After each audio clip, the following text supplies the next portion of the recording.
Hey! In front of me is Motorola Edge 30 Ultra, and today I would like to show you how you can turn on or off autocorrection on this Motorola. Firstly, open Settings and scroll all the way down right away.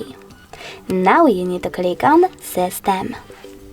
From here, select Languages and Input, On-Screen Keyboard, and finally, Keyboard.